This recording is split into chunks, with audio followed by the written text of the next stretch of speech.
You are live, Mr. Mayor. Okay, let's call to order the city council meeting for July 27th. Before the roll call, the city attorney has an announcement. Thank you, Mr. Mayor. Governor Gavin Newsom's executive orders pertaining to the Brown Act currently remain in effect, allowing public meetings like this one to be held by teleconference to help prevent the spread of COVID-19. Madam Clerk, please conduct roll call, and Mr. Mayor, please recognize me afterwards to confirm certain matters for the record. Councilmember Armstrong. Here. Councilmember Burrows. Here. Councilmember Zafar. Here. Vice Mayor Perkins. Yes. And Mayor Hudson. Here, we recognize the city attorney. Thank you. Based on responses to the roll call, please let the record reflect that all council members can hear the proceedings clearly. And if there are no objections, please let the record reflect that each council member believes, based on voice or facial recognition or otherwise, that persons representing themselves to be council members are in fact council members. And seeing no objection, I will turn the meeting back over to you, Mr. Mayor, and remind you that all votes must be taken by roll call. Thank you. Please join me in the Pledge of Allegiance. I pledge allegiance to the flag of the United States of America and to the republic for which it stands, one nation, under God, indivisible, with liberty and justice for all. Under announcements, are there any changes? Oh, picture back in there. Any changes or additions to the agenda tonight? There are none this evening. Okay, thank you. Item 3.2, if you wish to speak under public comment or regarding an agenda item, please click the raise your hand button on your computer or *9 on your telephone to request to speak when public comment is being taken on the agenda item. You will then be unmuted when it is your turn to make your comment for up to 3 minutes. After the allotted time, you will then be remuted. Under boards, committee, and commission meetings, a complete list of upcoming meetings may be found on the city's website, www.sanramon, that's one word, .ca.gov. Subscription service is available at the link for automatic meeting notification. Contact the city clerk with any questions, 973-2539. I keep looking up to see if there are any attendees with their hands open. Public comment is open. At this time, the public is permitted to address the city council on items that are on the consent calendar, requests for future agenda items, special presentation items under section 6, that would be 6.1 of tonight's agenda, and items that are not on the agenda. If you wish to speak under public comment on this item, please use the raise your hand feature on Zoom or dial *9 on your telephone. When it is your turn to talk, I will call upon you by name if provided. Still no hands. Remarks are limited to 3 minutes per person, and a clock will be running on the Zoom screen. The speaker's microphone will be muted once the allotted time has expired. Do we have any written comments for public comment tonight? No, we did not receive any written comment. Okay. Oh, we do have one hand up to speak tonight. That would be Chirag. Would you like to, can we bring him in? And you have 3 minutes. You're still muted. There you go. Okay. So I would like to address some of the points which Mayor Hudson had spoke in the last meeting. And one of the things Mayor Hudson had spoken is like he said, like we are very much on the climate agenda and everything, and small changes in the city won't make a big difference. But I would like to highlight, based on the previous climate recommendation, our city hasn't done as much as it was recommended, or not even close to what was recommended. So I would like to bring some climate related agenda in the meeting of having a sustainability council and declaring climate emergency. So that's about my comment. Okay, thank you, Chirag. While we encourage your comments, unfortunately, state law prevents the city council from discussing this item at their meeting, if it is not on the meeting agenda. We do take them seriously. We will consider it again, but caller in use number 2. You snuck in on me. We have a second speaker. Go ahead and let's bring her in. Yes, we can hear you.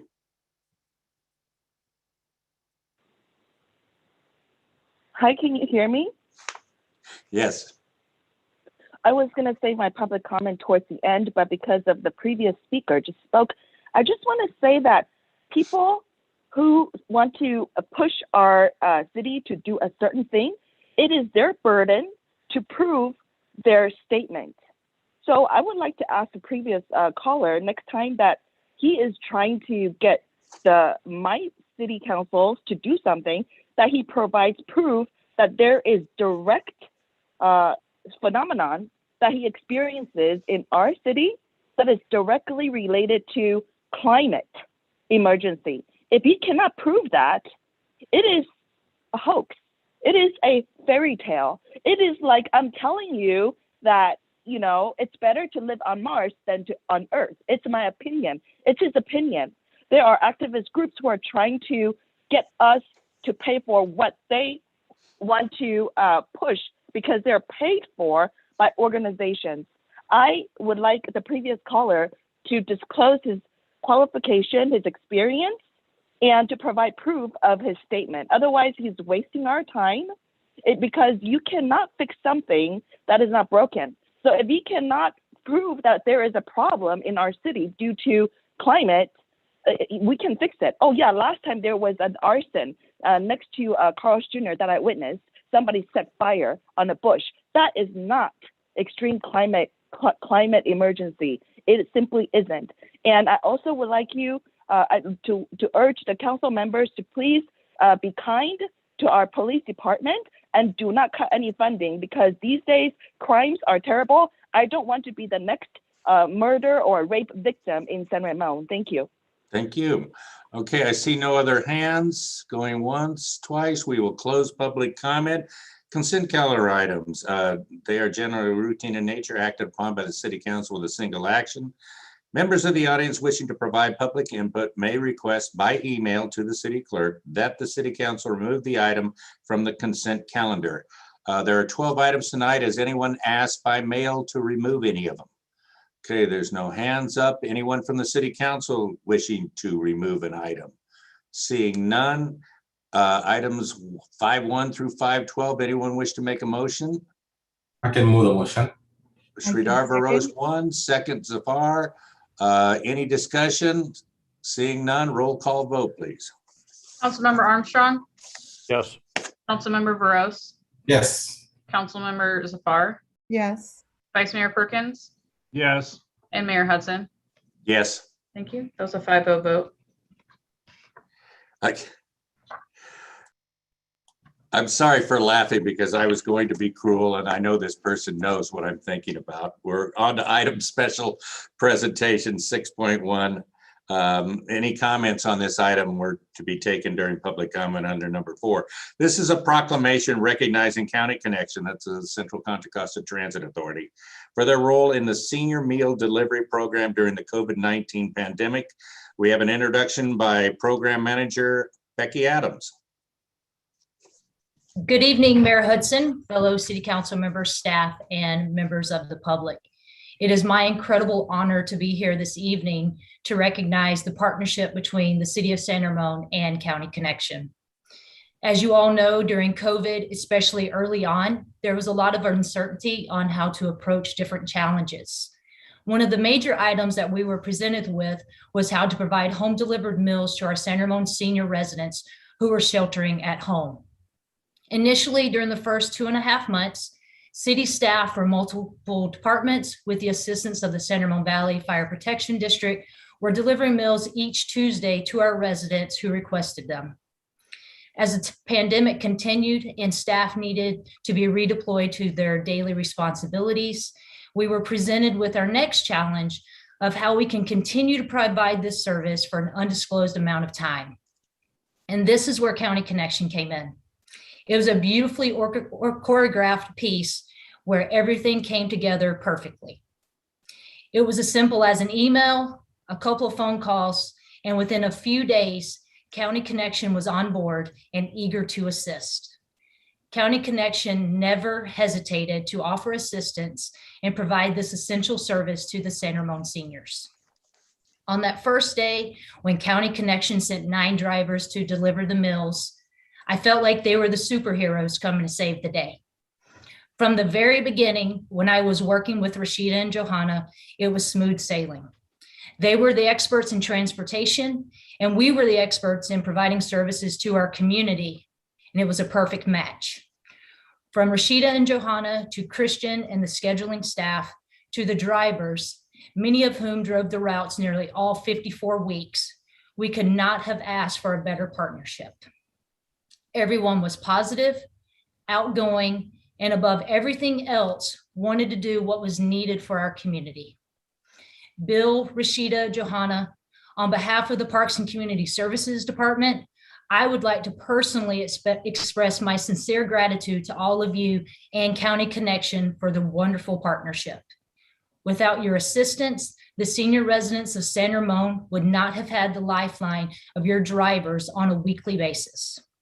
You and your organization are top-notch, and I consider myself lucky to work with each of you. So thank you very much. It is greatly appreciated. And let me echo that. Bill, stop smiling at me. You know I'm going to break up. And darn it, don't. And for you that don't know it, I've been on the County Connection for over a dozen years. And it's a little inside joke Bill Churchill and I have that I'm not going to let him get me. Rashida, I'm going to look at you. I can echo what Becky's saying. If it isn't a BART bridge, this idea of getting Meals on Wheels in San Ramon was like non-existent till a couple people opened their mouth. Next thing you know, we turned this thing into it could be a business on its own. You've done it so well. And it's the normal way County Connection's been just quietly going about things like this for a long time. But within the last couple of years, some of the things I'm seeing with ADA and what we're doing with the accessible transportation and the lab to County Connection link that we never had before. I mean, all of these things that are coming in are just better for the people. And this proclamation is just a little bit about what we've said. I think Becky, really, you nailed it perfectly in saying it. I want to thank you for doing that. Doesn't mean as much coming from me because I hear it all the time. I have a proclamation of the City Council, City of San Ramon, recognizing County Connection for their role in the senior meal delivery program during the COVID-19 pandemic. Whereas San Ramon senior residents were sheltered at home during the height of the COVID-19 pandemic, and whereas the senior nutrition program was transitioned from a congregate setting to a home-delivered meal program in mid-March 2020 for the safety of our senior residents. And whereas County Connection partnered with the City of San Ramon and provided 8 drivers weekly, multiple support staff to develop drop-off routes and dispatch service for 54 weeks between June 2020 and June 2021. And whereas County Connection assisted with delivery of 33,102 meals to San Ramon seniors during the COVID pandemic. And whereas County Connection assisted with the delivery of over 500 essential goods and supply packages to San Ramon senior residents who were sheltered in place. And whereas County Connection played a vital role in the well-being and safety of San Ramon seniors who received home-delivered meals and essential supplies by County Connection drivers. Whereas County Connection served as a lifeline and friendly face to isolated seniors. Now therefore be it resolved that the City Council of the City of San Ramon recognizes the importance of the partnership with County Connection in order to provide an invaluable service, senior meal delivery, to San Ramon senior residents during the COVID-19 pandemic. Signed by Mayor Dave Hudson, Vice Chair County Connection, whatever else we have, Bill. Anyway, let me let you have the floor. Rashida, you better take it because I think Bill's going to break up and go into tears here. Thanks again, Bill. You have the floor, Bill. Well, I was going to turn it over to Rashida, but I'll say a couple of words. And yes, Mayor Hudson, I can read your mind. I know exactly where you're going. And I can't thank you enough for your kind words, both you and Becky. It has been a partnership that has really been instructive, I think, for both of us in learning how we can be creative in responding to the needs of our communities. I think so often we forget that public transit isn't just for trips to work and grocery stores and medical appointments, but really we're an integral part of the community's emergency operations center. And we are here not only to provide transportation, but to protect and even potentially save the lives of the communities that we serve.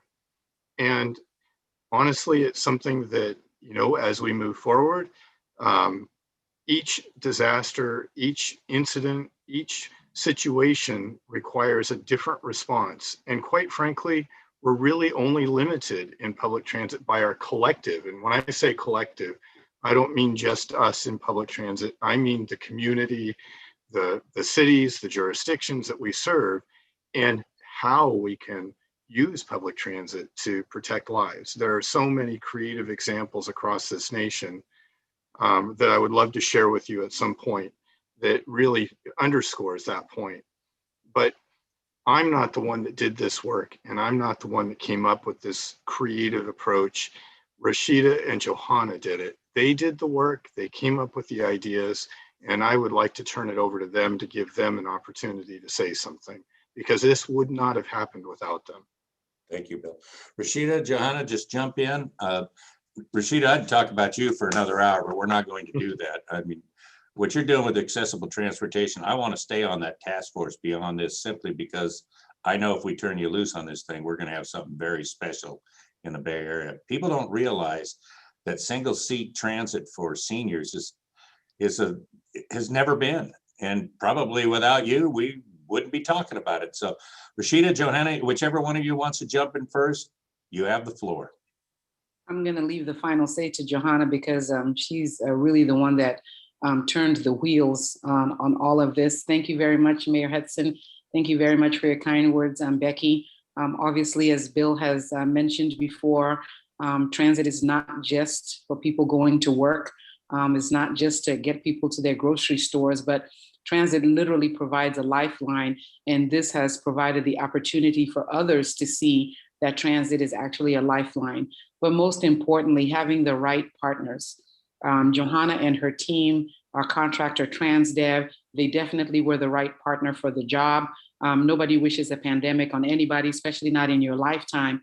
But if we were to experience this, making sure that we have the right partner who understands our relationship with the community, how to continue to bridge that relationship with the community, and how to continue to keep our community thriving. Even if we change the method of services that we offer to them, we still want to remain that lifeline to our community, and making sure that we have the right partners who understand that, who act as if that these are their mothers, these are their fathers, these are their children. Once that vendor or contractor understands that, then the job actually becomes easy. We know that we live in the community, we are part of the community, and we will continue to serve it. So on that note, I'd like to thank you very much. We certainly accept all your thanks, and we accept your kind words, and I'll leave the floor to Johanna, my general manager.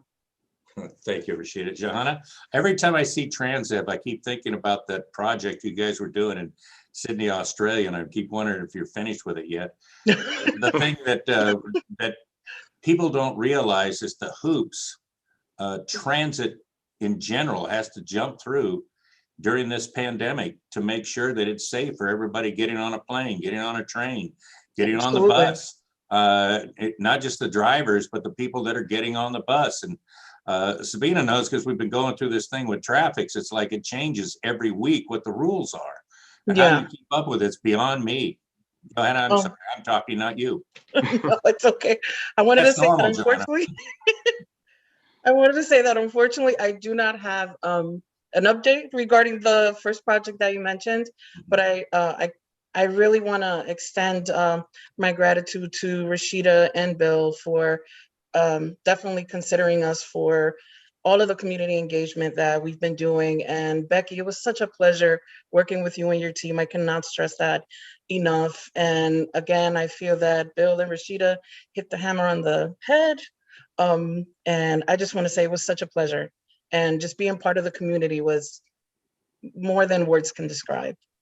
Thank you. So Before I open up to the council has any comments, I just want to tell you that I believe it's a couple days before we had our last DVOC, Doherty Valley Oversight Committee meeting a year or so ago, and I had somebody tell me, we don't have any Meals on Wheels. So people have been waiting for a year or two to get this thing, and it's like we didn't have the program. Now it's like we could be the model for the program. Anyway, I'll open. Any council members have any comments or questions before we let them go with the go ahead, Scott.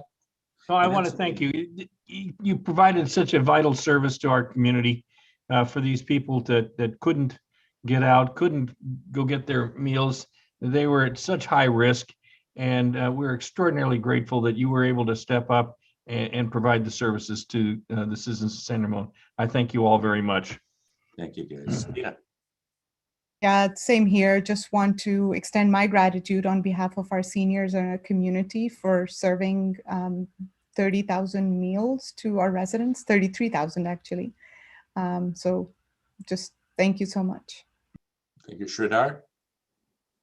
Thank you, Bill, Johanna, Rashida, and the whole County Connection team for rising up to the challenge in delivering meals to our vulnerable seniors who are at the greatest risk at the time of COVID-19 pandemic, right? So we appreciate all your efforts to keep our seniors safe and nourished.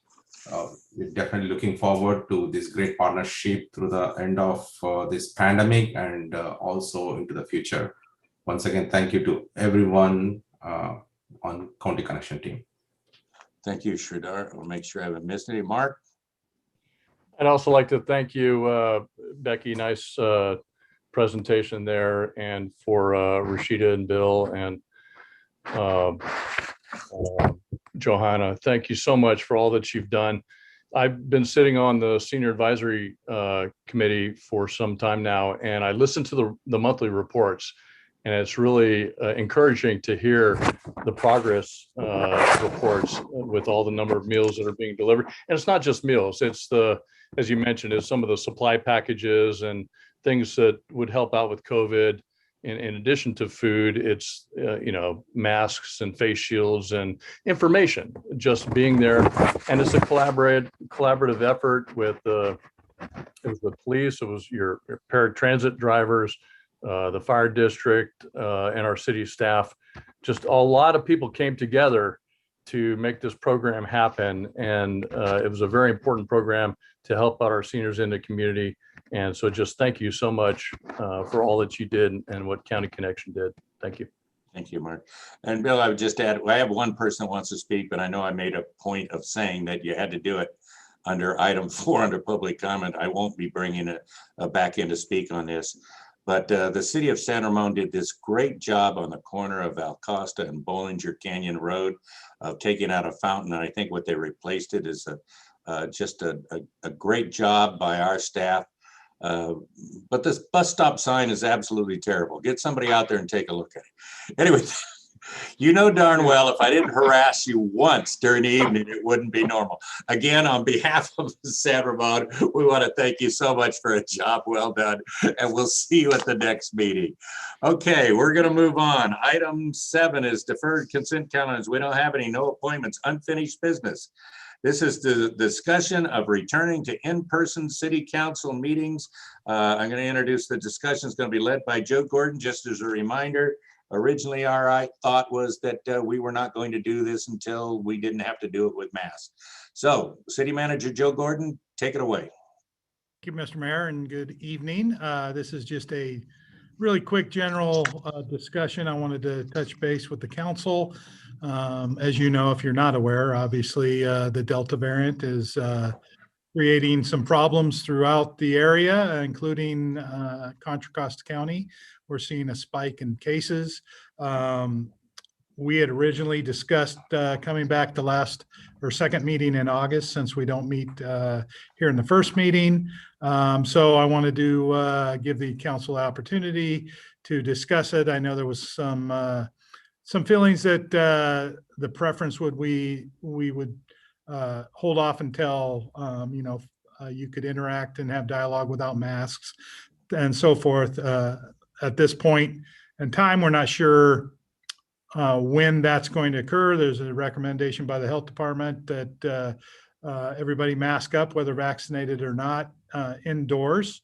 That may or may not go to a health order. That will be up to the Contra Costa Health. I know they've done that in some areas of the state.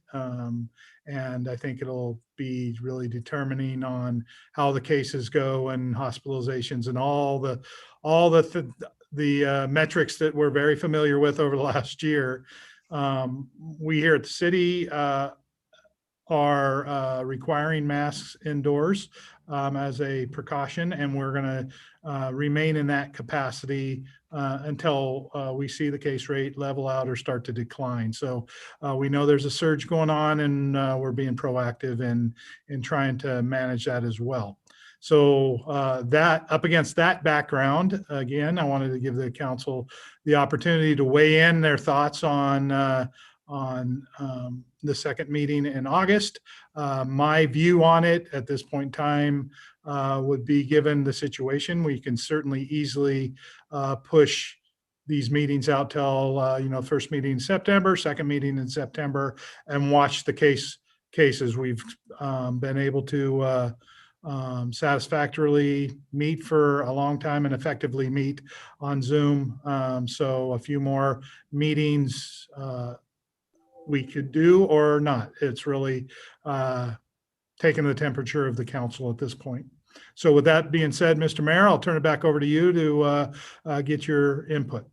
Okay, we're going to move this one pretty quick. Questions or comments, starting with Vice Mayor Perkins, then Councilmember Armstrong, then Zafar, then Veros, as the little blue hands came up. Scott, you're first. My thought is, if we're going to have to be masked up in the council chambers for a meeting, then we just stick with Zoom. So long as the county health order or the prudent thing to do is to be masked up indoors, regardless of vaccination status, then we continue to meet on Zoom until we can meet in an unmasked fashion. Yes. Member Armstrong, you're still muted. Go ahead. Well, I agree with Vice Mayor Perkins. I've been looking forward to in-person meetings. I've attended a lot of in-person activities, and it's been great. And I look forward to the time where we can do more of that. And though the numbers might be going up across the county and some places, I'm glad San Ramon numbers seem to still be fairly stable or somewhat low. Zoom meetings are effective, and I think we can at least defer another month before we go look again at in-person meetings. That's it. Councilmember Zafar, then Veros. Yeah, so I'm okay not meeting in person maybe in August, but this pandemic can go on for a while. And at some point, we're going to have to make a decision that, when do we start meeting in person? That now that we are starting to attend conferences, go to public meetings, meet people in person. I think at some point we're just going to, whether mask or not, we're going to have to decide to come back in person. I personally think it's some of the things that we've been able to talk about, it's impacted the way we've interacted. It might be that I'm getting Zoom burnout, but that's just me. Been zoomed. Councilmember Veros.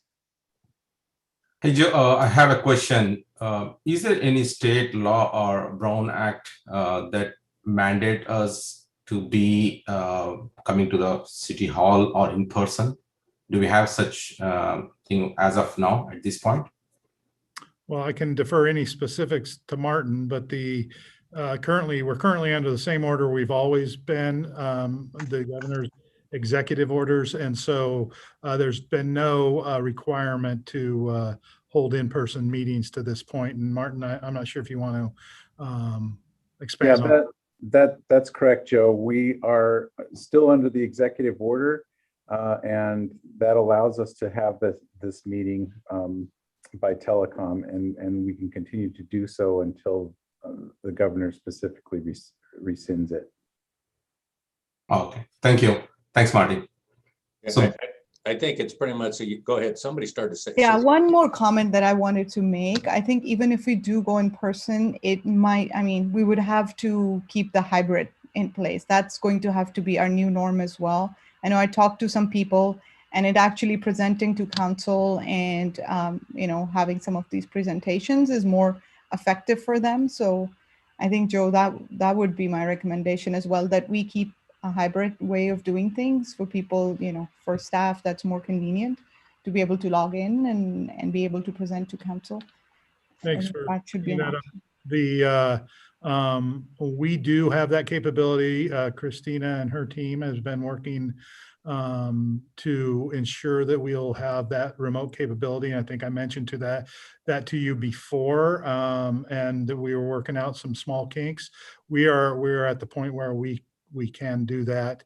Also, Stephen, our deputy city manager, is also actually working on a large screen monitor that works well in the rotunda, which would allow for additional kind of spacing should we need it. And so he's been working on that. So we're looking at different alternatives to allow for social distancing and all the additional things. But the remote hybrid, we will have that capability. Yeah, I think you read my mind on that one, Sabina. We got to be prepared for what we're going to get hit with coming out. I think the worst thing we could do is just say, yeah, we're going to, like we did August 28th, because it made sense. But now that you start seeing these Delta variant, what's after Delta,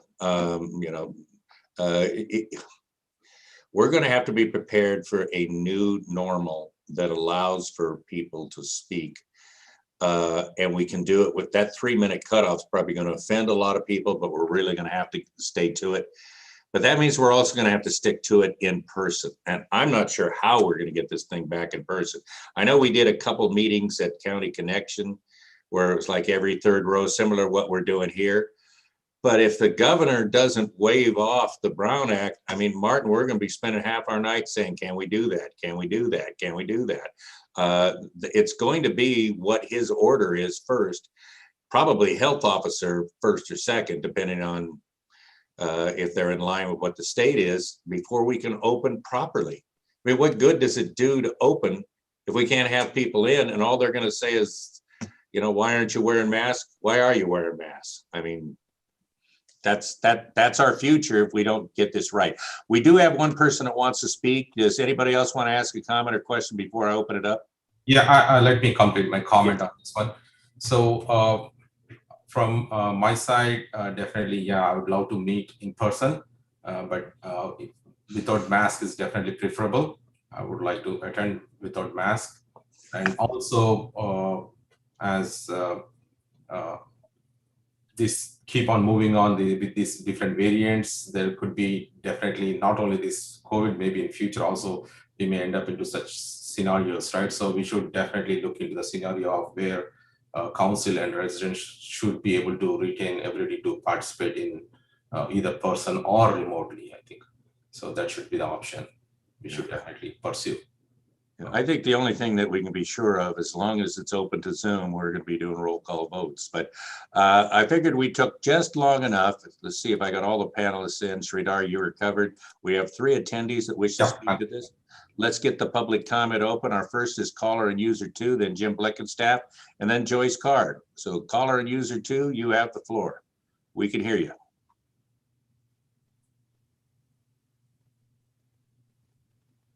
Hello, can you hear me? Yes. Okay, I just want to say that it's really strange that we're talking about preference. There is a law that stipulates municipality meetings must meet in physical circumstances. And the reason why we're able to do the Zoom thing is because of the so-called Chinese virus. And then that forces us to all go to Zoom. So for us to now discussing preference, convenience, is very strange and also sounds like an abuse of existing law. I hope the council members who think, or the staff that think that the law can be abused, to please reconsider. I get convenience, because if we have to physically drive everywhere, it actually will prevent a lot of people from participating. But what the law of the land is the law of the land. And considering the masks is not going to go away, I recommend that going forward at the entrance of the chamber, there will be a camera that take everyone's face with mask down to protect everyone's safety, because we don't know which crazy person is going to come in pretending to be an attendee, but is really a masked criminal. That's actually what I'm worrying about, because I see a lot of criminals who are taking advantage of the mask law to do what they want. And just for your safety and all the attendee safety, I want everyone's mask off for at least 1 second to have their face on the camera. Then after that, for health reasons, because for reals, it's not going to go away. So then, we should put people's health first, public health first. And if they want to be masked, they should be able to be masked, but mask off first, also for the PD to help them do their job. I don't mind if the council wants to take a little bit longer time, but definitely starting January 1st, 2022, there is zero excuse to not have any in-person meeting. And that is my take. Thank you. Thank you. Let's get the other two speakers in before we address that. Jim Blickenstaff and then Joyce Carr. Jim, you coming in somewhere? There you are. You're on. You're unmuted. Hello, Dave and council. I kind of like the trend toward a hybrid solution because I see the transference from pandemic lockdown, so to speak, and then to more normal routine life to be a rocky one. I see it as not a clean difference at any given point. Different variants come up and people have different health issues. So I like the hybrid effect because it allows participation from people of different levels of concern about their health and the pandemic. And I like that larger picture way of looking at it rather than saying, oh, we've decided everything's clean and easy now, so you can join without a mask. And we've seen how that's worked in the past when certain leaders have said that's what you're going to do. And then with the pandemic, it has nasty repercussions. So we have to be careful. And the best way to do that and keep people engaged on their most comfort level is to have both approaches where you combine the two efforts with a good Zoom link and then in-person participation. I think that's the way it's going to go. And it might be that kind of situation for weeks and even months to come. But I see that as a transference, a changeover that can happen that can be best for the community. I'm always thinking from the public's point of view, how do we best engage the public? And I think that kind of transference keeps the most people engaged from either venue of participation. So we have to play it by ear because there's no guarantees that next month's going to be what we think it'll be and the month after that. So we have to be able to react to the situation as we can. And I think that approach allows us that opportunity. So thank you. Thank you, Jim. Joyce Carr.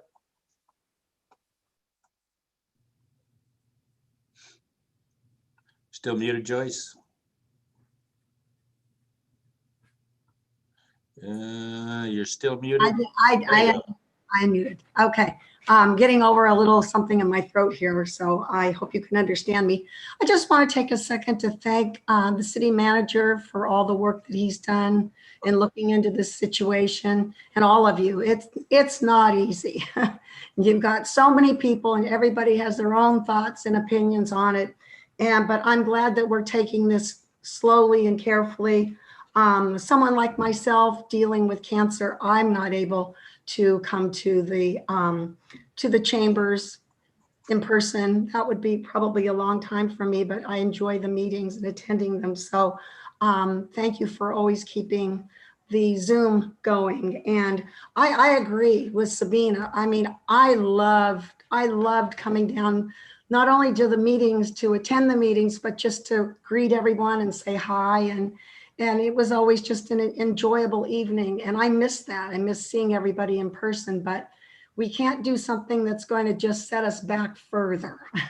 So I agree with Jim too. We just have to kind of take it one step at a time. But I think keeping the remote is really important for some people, especially people like me. So thank you for considering everything that you're considering and taking the time with it. Thank you.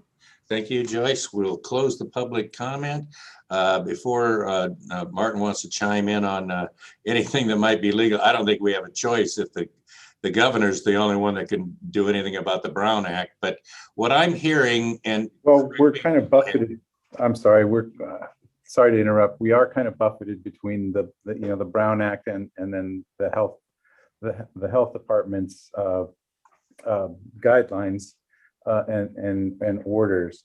So if the health department were to come down, if it gets more serious and to say that we're not allowed to do this, then clearly we wouldn't have the choice to go back to in-person. But right now we do have that choice before us, and so either way, we don't have a legal issue with whether or not to come back. It is truly a preference and a risk management choice.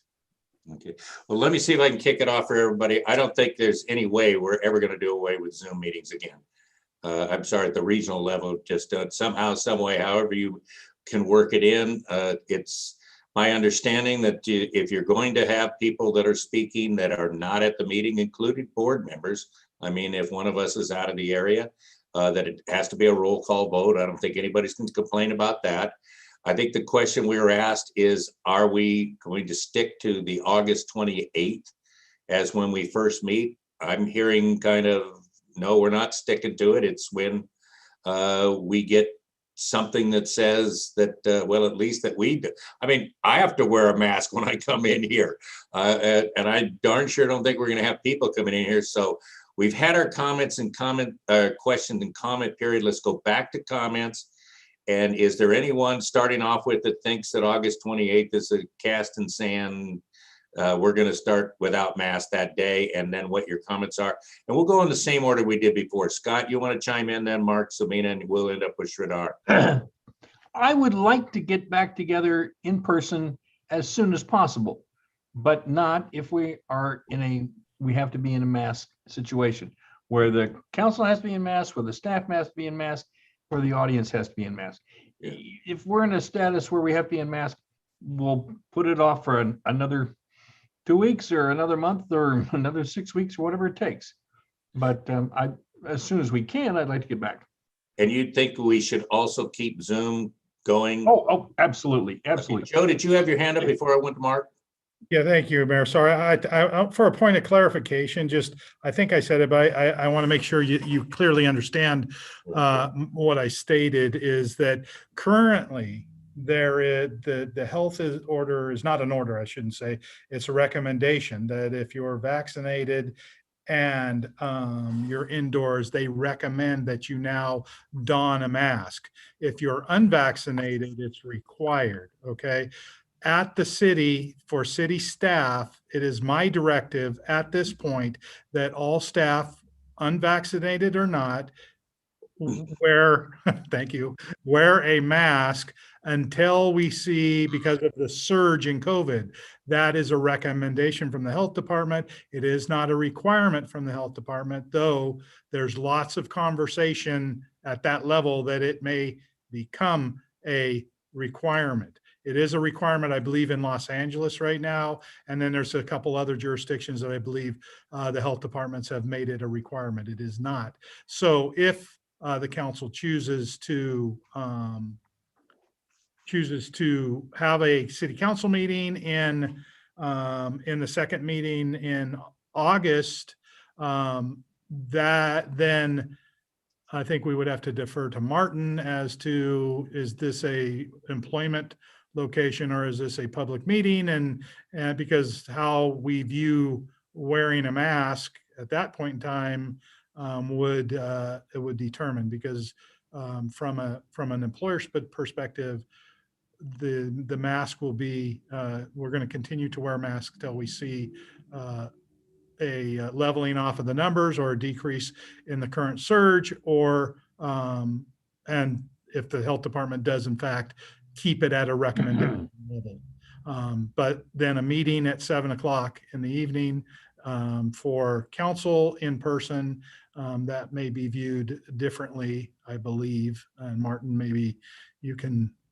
Yeah, and if they are viewed differently, or if then we would look at the most restrictive of the two regulations, because we can't, for example, put the employees into a position where they're counter to that, to whatever regulation comes out from the state on that. So we basically just look at whatever is most restrictive. It's worked so far. Go ahead, Mark. Yeah, this is a risk management decision. I think we defer it until we talk again about this in the second meeting in August, or the second, our next meeting, which is August 20, the end of August. We're skipping. and then we'll discuss it again at that point and go from there. And that may mean that it's not going to be until September, or we'll figure it out at that point. But I say we defer it at this point, and we do not meet in person. We can do the hybrid thing. That's great. We're all in support of that. But I think we wait to make this decision at the next meeting that's scheduled in August. Thank you. Sabina. I was just going to defer to actually Joe and say, Joe, what is your recommendation right now based on staff and, hearing council comments? What do you recommend at this Do point? you want him to wait till after he hears from Sridhar, or you want to hear it now? Why don't we hear after? Okay, Sridhar. Sridhar, go ahead, and then Joe, would you answer that? Because right now, Sabina's just absolutely reading my mind. Everything she's brought up, I don't get to say anything. Go ahead, Sridhar. Oh, definitely. I would love to hear from Joe, definitely. Let's hear from him, then we can sort out what we can do about this. Well, I'd rather hear from the real power, Christina, but that's okay. Thank you. So my preference, for lack of better terms, but that I am right now aware of more than one case of vaccinated persons in San Ramon catching the Delta virus, not from a hospital perspective or going to hospital or anything like that, but I know it is happening, and we do know that there's some breakthrough cases. And hence the recommendation from the health department, hence my directive to staff that we're going to, until the surge, hopefully this is a surge and it will level out and then decrease. I think we're all actually pretty good who follow these numbers and these stats. We're all probably pretty good at understanding what's going on out there than a year ago. And so I think it's prudent on our part, knowing that these cases ebb and flow with surges and different events and things like that. I think it's prudent that we that we Zoom the meeting in August, and either in that August meeting take up a discussion, or even the first meeting in September take up a discussion and literally play it out with what the information we know of at the time. And I'm not strained about this in any way whatsoever, only because we are extremely effective on Zoom. We've proved this, and we've been very, very successful on Zoom. So I don't feel like we have an alternative that doesn't work. If we were bouncing along the bottom of the road and having a lot of problems, then maybe we would need to really maybe reduce that risk factor or increase the risk, if however you look at it. But at this point, I don't see that need. So my preference is that we push it out till, at the very minimum, talk about it in August on Zoom, and maybe look at first meeting in September, second meeting in September, based on what we know then. And I'll just add that, I am in contact. I think I mentioned it last time we had this discussion. I meet with the city managers in Contra Costa regularly. There are a few out there that are having in-person council meetings. The vast majority aren't. The vast majority are looking at even, we were kind of ahead of the game. The vast majority seem to be starting in August. In September. And then there's a few that are actually starting in October. And I don't know whether this new kind of surge is going to change those scenarios, but I think we have to just be fluid in how we make our decisions on this. And my preference would be we move accordingly in August. Before they had speak, also, we had determined that the city council would be the first to meet. It's not going to change the planning commission or parks. No one, I see nothing will change on that. Okay, Sridhar, you still have it unmuted, and Scott, did you want to speak? Yes. Go ahead, Sridhar. Okay, so yeah, I think it's a good idea that we review this in August and or even September. It's as Joe mentioned that we definitely pretty effective, and as you know, our community as such, majority of them love to join online rather than coming in person. In the past, every time whenever whoever want to come to the council meetings, they had to come in person, and a lot of folks, especially within the Doherty Valley, are all two working people, and with the kids, it's definitely very challenging for them to participate in this council meetings. So that's one thing. And second thing is about this worry about this COVID-19, right? Until it clears off, I think we should continue to be on Zoom. Let's review, discuss in August or September. And also just to let you know, I did a little bit of research on this where like the new Senate bills and Assembly bills also coming up to address some of this electronic provisioning. At this point, we are providing all this information so easily online. Whenever someone asks me about this council meeting minutes and all that, I just send them the link. So it's so easy for us. So yeah, let's touch base in August or September. Okay. It sounds like, Scott, what I'm hearing is we set the example, you get the last word. Yes, that's exactly what I was going to say. The council sets the example. The council will have, whenever the council goes back into group session in person, then all the other committees and commissions can start after that. But the council will be the first ones to set the example, and then we'll go forward from there. Well, let me leave it at this, Joe, Martins, Christina, Debbie, everyone else, Kathy, that's the directors. It's going to be the first meeting will be the city council. I would, just from what I'm hearing, suggest that you plan on the agenda item for August and September being this.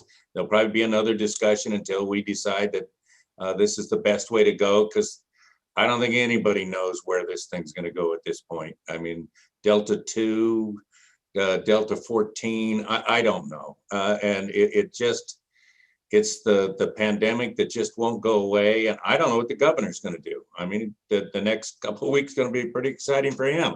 So what I'm hearing is that we'll have this on the agenda, or we'll at least be discussing something August 27th. And then if so, again in September. Is that about right? Everybody's nodding. Good. That's the discussion. Let's move on to item 10, new business, Measured Rate Traffic Congestion Relief Agency.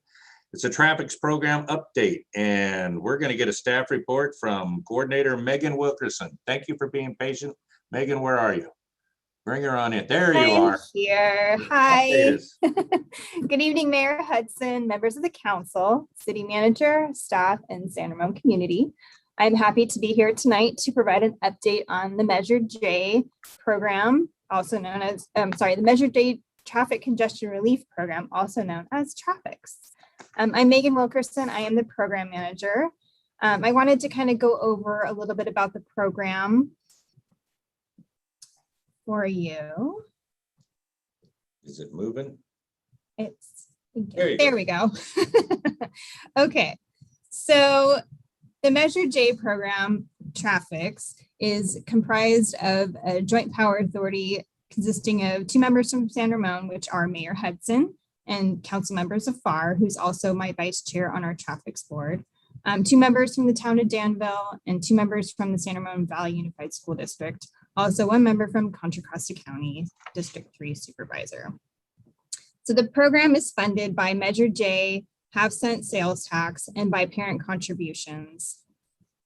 It provides transportation for about 1,700 students within San Ramon and Danville. And we utilize 24 buses over 11 school sites to create 39 routes to get these students to and from school to relieve traffic congestion in the busy corridors of San Ramon Valley.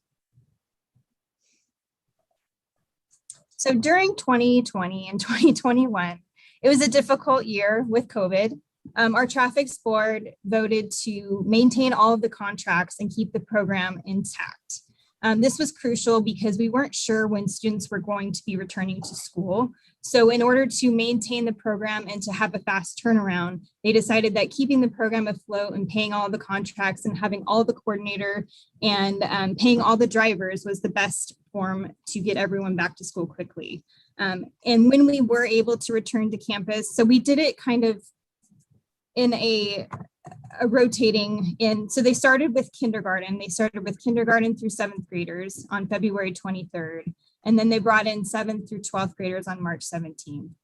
Due to the schedule changes on the Bell schedules, we were unable to do all 39 routes that we had previously had pre-COVID.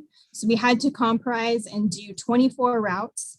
And unfortunately, doing that, we had to look at where it was the most traffic congestion and where we could provide the most relief. So as you can see on the screen, the 7 school sites that were utilized for the 2020-2021 school year. We had a max of 24 students on a bus due to social distancing. They all had to wear masks, and total we had 255 students on the bus. We rolled out an application called First View, which enabled parents to actually see the bus where it was in real time. And that kind of relieved a lot of phone calls in the morning and concern from parents because they could easily go on the app and they could find out where their students were and where the bus was and what time they'd be back or arriving to campus.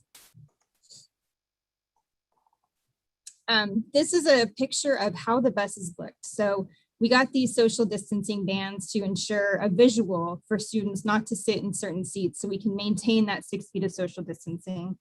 We also had go bags on every bus for drivers just in case. It consisted of a face shield, a gown, gloves, and masks. So if someone showed up without a mask, they were provided a mask.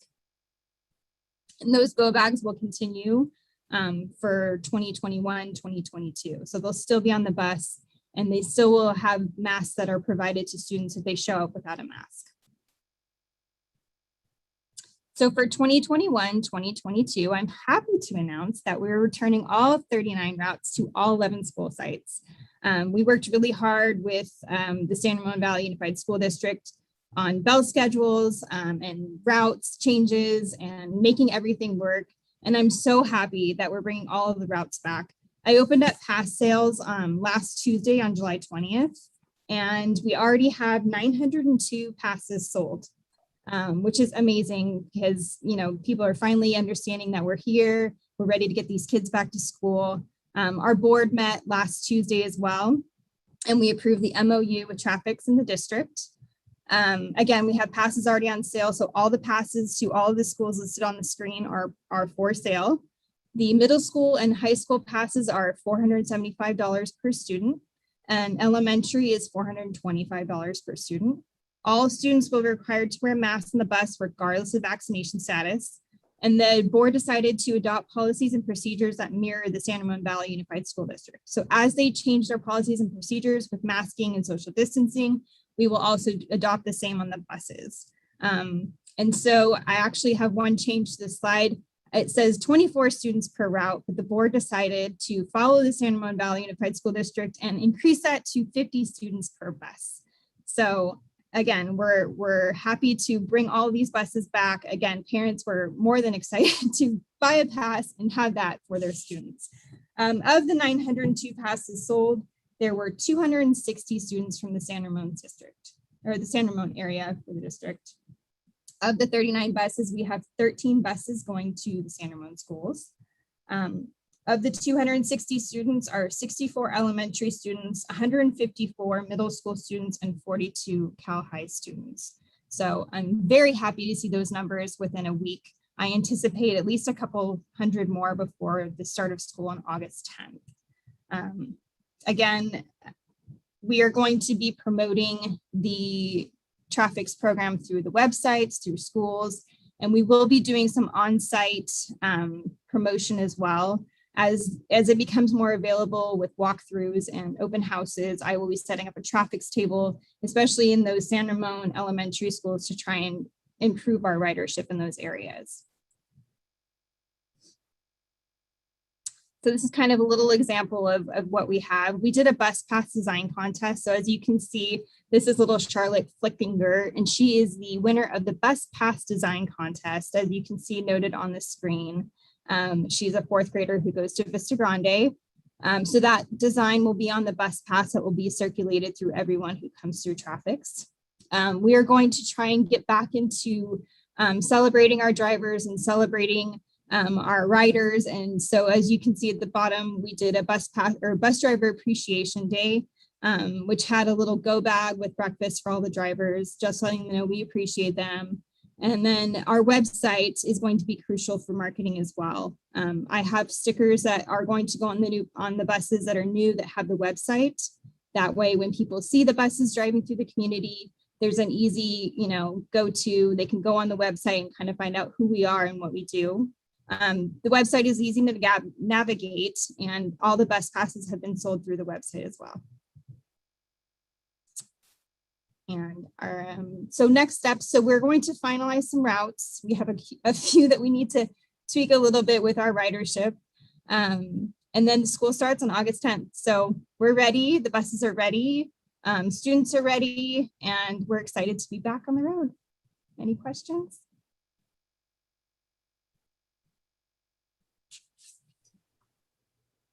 Mayor Hudson, you're on mute. I'm on mute. Thank you, Sabina. Megan, that number does not look like a city number. You didn't make the same mistake I did and put your home number on there, did you? I'm sorry? Your number at the end for questions? Is that, No. is It's the Traffics number. oh, okay. I'm No, sorry, it's like, not my oh, no, she didn't give her her home phone, did she? All right, questions of Megan. Vice Chair Zafar, you got to come up with a question. Bail me out of this for being on mute. I just wanted to say thank you. I mean, one, I've been representing the council on Traffics for 3 years now, and Megan really came in last year, and despite COVID, despite everything that we were dealing with, you really took ownership of the program and ran with it. And we had some difficult decisions to make, and you really supported the entire board with everything. So I just want to say thank you. I know we've had schedule issues, we've had other, issues come up, and we didn't, just like everything else, it was a moving target. But for us to successfully still be able to execute on this program. And I know a lot of people like myself initially didn't know, like, why didn't our kids get the bus, and some of the other schools did. So it is a traffic mitigation program. It is funded by Measure J. But whatever we can provide to our, citizens for traffic mitigation, it's a great program. So thank you, just Megan, for really handling this well throughout the year. Very good. We did so well. Sabina and I did so well, we tripled our salary. Mark? Yeah, thanks, Don't Megan. make anything, Mark. There is no salary. Don't let that get out in the public. Go ahead. Megan, thank you for your presentation there. That was great. And it apparently, it was clear there was a lot of challenges last year due to COVID. This is a great program. It's good for the students. It's good for our parents. It's good to help reduce traffic on the roads and the number of vehicles out there. And frankly, it's a good use of that Measure J money. I guess the one question I had is, it's a little bit new to me, the whole program.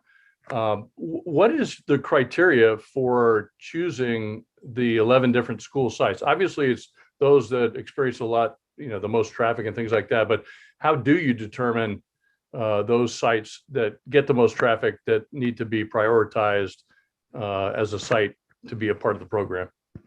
There were traffic studies that were done previously. And so that's how they were able to identify. They did a level of service study, which basically rated different intersections as, passing or failing, depending on how much congestion was going through. And so that's how they were able to narrow down the different intersections and different school sites that would be critical to reduce traffic congestion.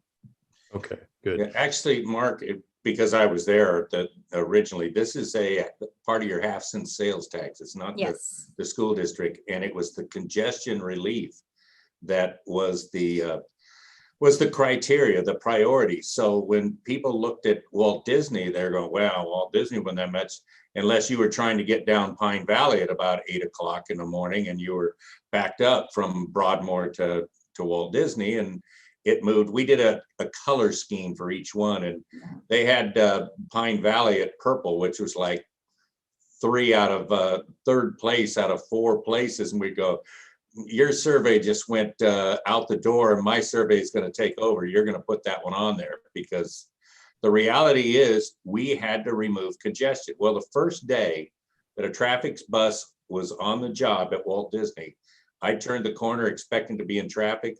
There were 3 cars ahead of me at Broadmoor, and I'm going, okay, this is a success. That's how we measured the success. And that's how we eventually originally we said no to the high schools.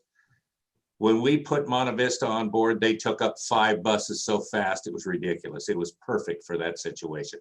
That's the kind of things that determine whether or not we do it. And when they made it, we went to Cal High and they became successful.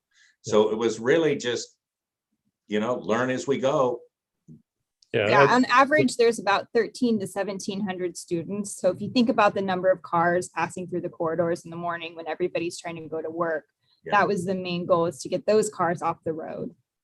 Yeah, thank you. Yeah, that Pine Valley example is a good one. I mean, I'm very familiar with that route. I've had that traffic many times myself, and I also have noticed a difference since the program has been instituted. So again, well done, nice presentation. I look forward to seeing continued, less traffic on the roads as a result of this program. Thank you. It works if we use it. Sridhar. Thank you, Megan, for presentation and sharing this valuable information. I think traffic is definitely very important, especially like parents like me who has to drop 2 of my kids pre-COVID at the schools, and still I need to drop this year also. So I think that definitely helps with the whole nightmare of dropping of kids at the school with all the traffic jams and all that. So I think it is definitely a very important program and a ticket for our traffic congestion issues. So I have a question regarding the review route mid-year. So could you please explain the process, how you pick it? I know already I got some highlights about the stats that you take into consideration, but is it something that our community members can be participating, or how that whole process goes? So our mid-route year review is basically, we get requests during the year. So even right now during past sales, I'm having a couple parents reach out and say, hey, I have 8 students at this stop. Can we add this stop into the traffic route? It goes right by us. So what we do is we compile these requests, and then we take a look at them mid-year, right? How many requests did we get? Where are we looking? And what we do is we plot everything on the map. So we have data of our riders on a map, and then we have the number of stops. And so what we do is we sit down with the transportation manager from San Ramon, which is Lisa, and from Danville, which is Andy. And we sit down and we look at that and we say, what will this add to our time frame if we can add a stop here? So it's basically a mid-year relook at the routes, like where are we hitting now? What stops are we doing now? How many students are getting on in each stop? What stops can we eliminate? What stops can we add to make sure that our students are safe and getting to school on time? Oh, you say the request, is the request come from the parents? Yes. Yeah. So what we do is parents will say, I live over on this address. The bus stop is across the street from me. So I don't want my student, crossing a busy street. So we'll take all that into consideration on how we can go and pick up students safely from school. Oh, so if, for example, if there is a group of parents come to us and say that, hey, we need to have some traffic program implemented in our area for Dottie Valley High School or Gale Ranch Middle School, or one of these schools. So what is the best way to that would be a larger traffic study. So not necessarily a route review. The route review is of our existing routes. A traffic study would be a program essentially that we would have to fund. And it would be a long study that's done over time. Again, identifying intersections that are an area of, improvement. And that's where those traffic studies would come into play. And so if we had Doherty Valley on our traffic study, we would go and look at those intersections and do traffic studies over a period of time and see what the traffic congestion is in that area, and then take into consideration our resources and our funding as well. Now, is there any time did we do for Doherty Valley these traffic studies? No, okay. We have not. You should know, Sridhar, in the original plan that we were saying we did Doherty Valley so well that we won't need it. That was the original thinking, but then they didn't expect 1,200 kids in one school either, probably, so. So Megan, I think Coyote Creek came on because there was some study. So Coyote Creek is probably the latest one. There was some study, and I remember asking this question of Lisa, and one of the criteria was that the roads were large enough where the traffic movement and flow Was didn't, yeah. So I think there was something done because that Sridhar, I had asked the same question around that. And so they said, that's how Coyote Creek came online, but not some of the other schools. Okay. So if let's say if it is done, that's great. If we need to get that info, do I need to reach to you, Megan? Sure, we can discuss that. And also, do you have my email? I think I should be able to get it. Okay. Thank you. And also, like, just go through the door. She's right on the other side. This is true. Okay. Those are my questions. Thank you very much, Megan. Thank you. It's hope that we could do it. In fact, Sridhar, it was parents that came to County Connection when we added the line out there. It does come down to money. How much money do we get from the half-cent sales tax? And it's the congestion relief. Walt Disney does not put a lot of people on the bus, but 8 or 9 people on that bus can make a difference. As Mark could tell you, if he makes a right turn from Del Mar and he finds out that he has to wait a little bit to even make the right turn because there's still people at the stop sign, that's congestion. But if you can make a right turn and all of a sudden be all the way up to Broadmoor, you're going, you know what, my half-cent sales tax is worth something. The beauty of it is we will probably get more in the half-cent sales tax, Measure J money, this year than we've ever gotten. So if you guys want to do it and get a study and some people out there, organize and see Megan and we'll see what it takes. Yep, that sounds perfect. I'll reach out to Megan on that. Thank you. I will open up public comment and then ask Scott if he has the final word on it because he hadn't said anything. Public comments open. We have user 1, I think is user 2. Wait a minute. Call in user 2. You had a comment. You're muted. You're unmuted and we can hear you. Hi, can you hear me? Yes. So Ms. Walkerson, if I could hand out medals, I would give you a gold medal. I really appreciate you for taking care of the staff during the pandemic time. You guys chose not to lay them off or put them in a difficult situation. And at the same time, you benefited our schools and allowing the board and the superintendent to make a really quick decision. I myself see the buses come through for special ed students, and I really, really respect your efforts. And I just want to tell you thank you so much. And I wish I was able to speak for the declaration. I was going to say that the City Connection is also a beacon of our city, and I wanted to thank them, but unfortunately I couldn't speak. So I want to piggyback that onto this item as well. But then just thank you so much. Okay, thank you, Helen. And I'll tell them for you. That's why I elaborated on number 4 before we did it. Anyway, what we're being asked to do is to receive the report. Scott, any last words before we move on to the all-important, you're on mute, the all-important city manager comments? I want to thank Megan and the whole team that puts this together. I sat on the board for 5, 6, 7 years. Yep. And so I know what you go through to try and make the best balance of user fees and Measure J money and route selection and where you're going to add one more bus or one more stop. I know how challenging that is. And I thank you for all the hard work you're putting into this. And I know the parents that take advantage of this are extraordinarily grateful. And the local drivers, I mean, this is a congestion relief program, and Mark sits right in the middle of one of the biggest congestion areas there is, right between Pine Valley, Cal High, Walt Disney. That is the hub of congestion, if you will. So thank you all for all the work you guys do, and the board members too. Thank you. Yep. Thanks for reminding me, Scott, before we receive the report. Also, while we're at it, I don't want to make light of it. We've been very fortunate. Heidi did a great job, your predecessor, Judy Lloyd. I mean, this is something that we've been building. and building a case for what I call the new world order, where people aren't going to have to learn that transit's part of the way you get around. You know, just get in a car anymore and go, because I mean, you probably saw the same emails I did. Any case, thank you very much, Megan. We will now go on to the all-important city manager comments. Joe Gordon, you have the floor for take 5, 10, 20 minutes, whatever you think you need. I'm gonna have so much to say. The second Next meeting week. in August, I actually have no report for you tonight.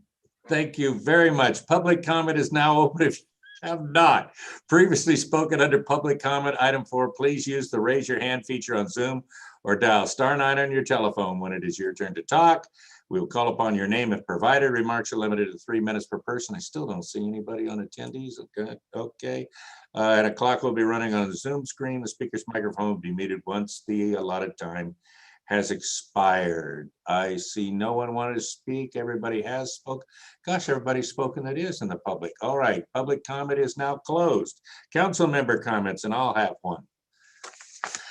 Or do you want me to go first? Go ahead, Scott. There was a MCE board meeting on Thursday after our last council meeting, and 3 significant things came up or were discussed. One of them was the when we buy power, we buy megawatt hours at a time, and we're spending hundreds of millions of dollars on this stuff, and we typically we're paying less than $40 per megawatt hour. But when the peaks happen on the open market, we have to buy a little more. It goes up to $500 or $600 per megawatt hour. It really peaks. Fortunately, that we're not buying a lot of power at those peak prices, and it gets diluted with all the better priced power we buy. Second thing I wanted to mention was the fact that we are going to be embarking on a program of prepayment. When we buy one of these contracts, it's a 20 or 30-year contract at we're buying capacity of 300 megawatts, and we're buying 300 or 400 megawatt hours at a time. And by doing a prepayment, we can save 10% on these contracts. So it's an interesting process we go through to prepay, but we can typically look forward to saving $2 to $3 million a year, which effectively drops to the bottom line and will result in lower rates for our customers. The last thing I'm going to mention is we have a thing called an operating reserve fund. And I had never heard of one of these things before. And this is money that we receive in our payments from our customers, but we do not recognize the payments or that revenue in the year it's received.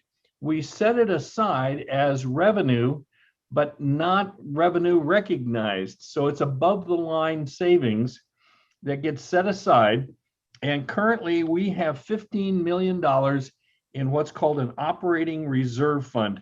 So if we were to have it a year where we had a definite drop in revenue or extraordinary expenses in our power purchases, we could use some of this revenue in that year to mitigate the impact. So we've got $15 million set aside right now in our operating reserve fund. We also have $200 million set aside in our reserves. And we have essentially zero, unfunded liabilities, because we have a defined contribution plan with matching into a 401k kind of thing. And we have a health savings account program for our employees as well. So we have no retirement related unfunded liabilities. So the financial strength of MCE is possibly the best in the region. And we're looking forward to more opportunities. I'm on the bond committee. We're looking forward to opportunities to purchase storage. You're probably seeing a lot of commercials lately about, saving power from 4 o'clock to 9 o'clock. Well, what we're looking to do is buy storage that we can put power into the batteries or put power into the storage before 4 o'clock when power is really cheap because of all the solar out there. And then you pull it out of the battery starting at about 5 o'clock, and you actually make money on the arbitrage of effectively buying power when it's really cheap and selling power when it's really expensive. So all of our future power contracts are going to include storage, and we will not be buying any more power that does not include some element of storage going forward. And that's my report. Thank you. Since everybody's on mute, I'll go next. You remind me, Scott, of a time back when, gosh, maybe I guess this is after I was mayor the first time, where the state of California was buying power from SMUD for $1,000 a unit. And it was not the only one they were buying it from. Yeah, it's this is a game for people that know what they're doing, not learners. I hope you all noticed that BART is pretty much going back to normal hours. We got an email here August 2nd. So if you're planning on taking a flight to, tropical islands or something, you can take BART. I'll tell you all about it. The other thing is that you probably didn't notice, but last week, the Bay Area Air Quality Management District passed Rule 6.5, which is the most stringent rule to reduce particulate matter at a refinery in the nation to clean up the air, climate change. As I said before, we are ahead of all others. And probably the biggest thing you just heard, we don't talk about it much or actually notice it when Scott goes through his report, but 2/3 of all the emissions in climate change comes from transportation and electrical. And that's what MCE's working at. That's working towards climate change. So is the number one thing in transportation is vehicle miles traveled. That's what City Walk was about. Scott wants to cut in the middle of it. You got to unmute first, Scott. I just want to add that MCE's power is 90% of it is greenhouse gas free. Yep. And over 65% of it is renewable. The curious thing is hydroelectric is not considered renewable by state law, which to me makes no sense. But you only get to count 75% of it because we still get some out of state. Anyway, I still haven't seen one of you other panelists reporting. So that's it for me. Just that 2/3 of the emission come from electrical or that. Oh, Sabina got in ahead of you, Mark. Go ahead. Everybody's starting to raise their hand. They were just being polite. Yeah. Waiting. Not as exciting as Scott. He seems to be having a lot of fun at MCE. I'm super jealous. I was just going to say, talking of Zoom, Zoom just bought a San Ramon-based company. I don't know if you guys heard about Five9, which was bought by Zoom. So proud moment for San Ramon to be there in the news. I think it was a $16 billion deal or something like that.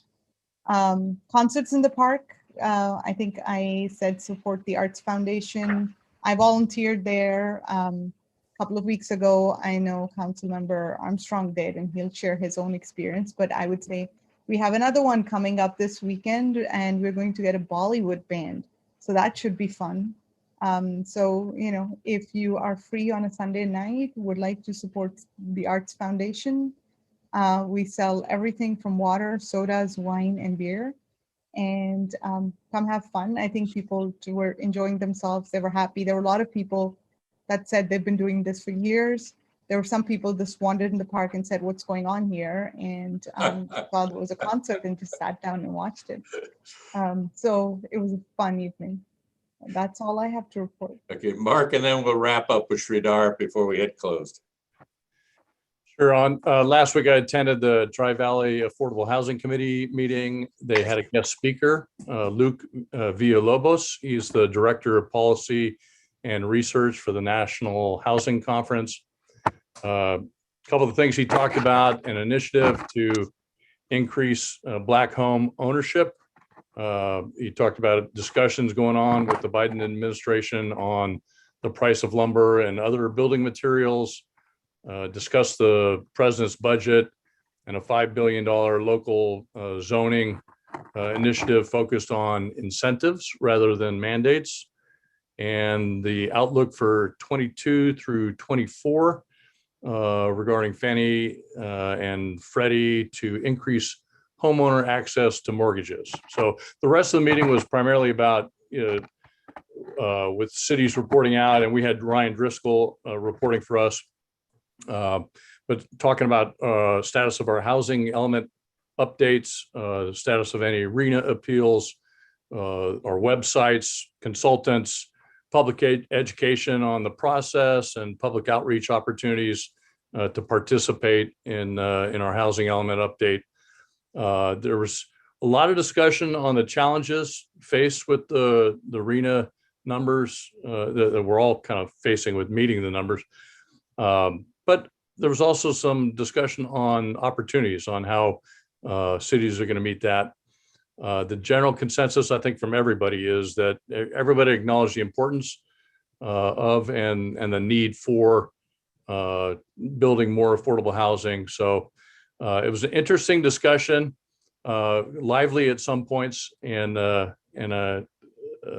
so that's that.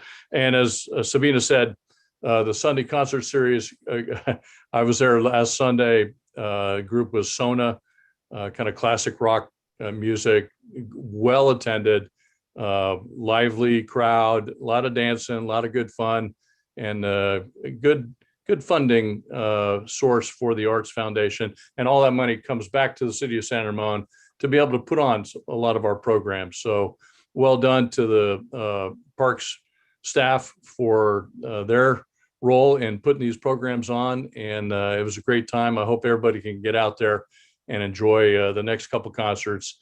I'm especially looking forward to the Bollywood one next week, and that should be a great time. That's it. No, finish this off.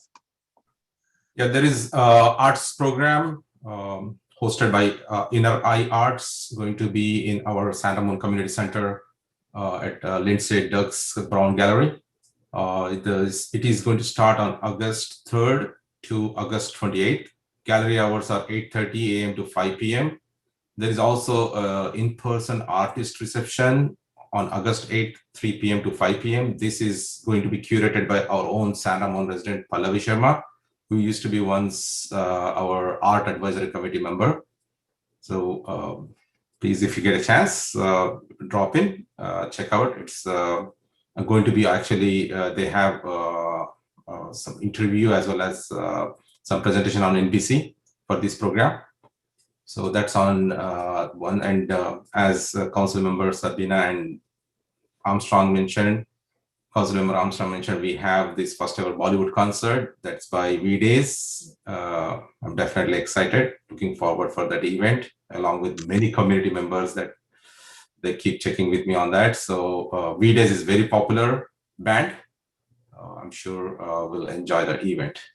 So hopefully see you all on Sunday, August 1st at 5:30 at Central Park. So do they play classic Bollywood or dance music, or? I requested them that they should make sure to play so that people need to stand up and dance. Okay. We have one person who wants to speak to this. It might be to the memoriam. So let's let in caller user 1, caller user 2. I don't know why I have it under caller user 1. I'm stuck on it tonight. Caller user 2. We can hear you. Hi, can you hear me? Yes. Okay, I'm a little bit concerned that we have so much money, because a lot of lawyers out there are listening, and next thing you know, somebody is going to try to pick a fight, so to speak, to make trouble for our city, and then the next thing you know, they're suing after our reserves, or that there are activist groups who want to come in here and then get us to spend our reserves on their agenda. So learning from Danville, I'm highly, highly concerned about people deliberately putting people who are not our residents in our city and then trying to provoke conflict with our PD. I sincerely hope that you will really stand on the side of our PD. They work really hard. Their lives are out there for us every single day. If there is more money in our reserve, I'd rather pay our police more. So regarding the batteries, I'm concerned about the land that it will occupy. I'm concerned about the technology. I'm concerned about who will be manufacturing them. Are they going to be coming from China? Those are all things that we need to explore. Those fall into the category of mini or microgrid, I believe. So I'm concerned about activists already putting their tentacles to steal our money through these batteries. I'm also concerned about the Zoom. I just quickly read it. Thank you, Council Member Zafar, for the information. I was not aware of that. Now that Zoom is in San Ramon, I'm pretty sure we'll never get rid of the Chinese virus. And then I'm really concerned that nowadays, going forward, our politics is going to be all controlled by Zoom. You know, a company that has so much power, and they just spent $14.7 billion buying more cloud space to store our images. After you and I die, our images and voices are still in their server. It's very concerning. Politics should not have to be appropriated by a company like Zoom. I'm seriously concerned. Thank you. Okay, thank you. Public comment is closed. Now we will go to 13.1. This is an adjourned to a closed session in memory of former Parks and Community Service Commissioner Bill Miney. We have in memoriam, the City Council, the City of San Ramon will adjourn this meeting on July 27th, 2021, the City Council meeting in memory of William Bill Miney, who passed on July 14th at the age of 95. He and Misty were going to celebrate their 75th wedding anniversary when COVID-19 pandemic hit last year. For nearly 30 years, Bill Miney contributed to the improvement and success of the City of San Ramon. Bill served as a volunteer chaplain for the San Ramon Police Department and San Ramon Valley Fire Protection District. As a chaplain, Bill provided guidance, counseling, and crisis intervention on a 24-hour basis, assisting officers with the critical task of helping police employees and citizens cope with incidents involving suicides, homicides, fatal traffic accidents, and the deaths of children or family members. In addition to serving as a volunteer in the Chaplain Service Program, Bill later served as a Parks and Community Service Commissioner for the City of San Ramon from July 12, 2000 to June 2014. As commissioner, Bill served as a principal advisor to the City Council, responsible for reviewing and recommending policies governing parks, recreation, and community services for the approval by the City Council. Bill served as the chair of the Parks Commission from 2004 to 2005 and 2013 to 2014. Bill was an avid supporter of the Alcosta Senior and Community Center and an active volunteer with the city for many years. Volunteer hours for Bill are logged as recently as 2015 at Forest Home Farms Historical Park. Bill Miney was an extraordinary man, generous with his time and talents, always lending a hand to serve the community in which he lived. On behalf of the members of the San Ramon City Council, may I extend our heartfelt sympathies to his family. Bill Miney was my friend. Please join us in a moment of silence.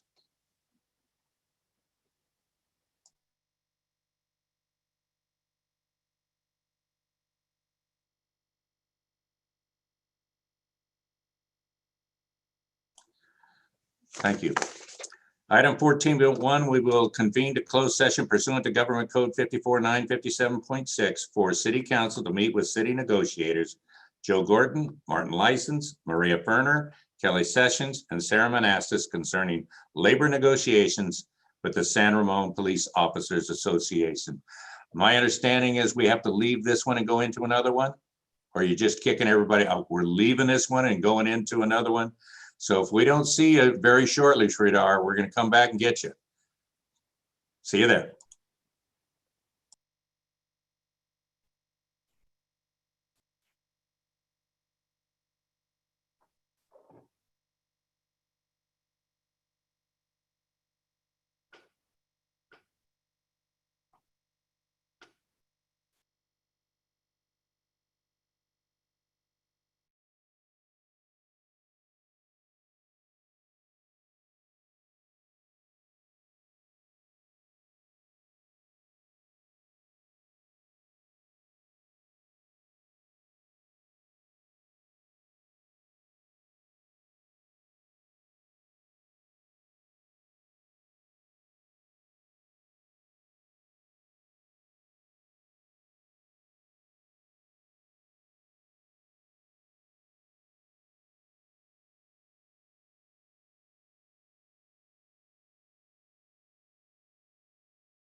Okay.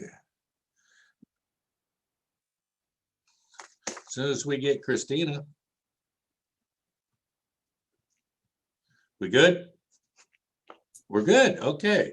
The city council met, convened to close session pursuant to Government Code 54957.6. And we gave direction to our negotiators, Joe Gordon, Martin License, Maria Ferner, Kelly Sessions, and Sarah Monastis. And we have nothing to report at this time. Anything more you need? Seeing Martin say, hey, Dave, not bad, then we are adjourned to our next council meeting, which, Sabina, did you wait? You have some, okay. I was to our- saying bye. Okay, to our next council meeting, which will be August 24th, not August 10th. August 10th will not be a council meeting. So we will wait and we will see you August 24th, but more than likely by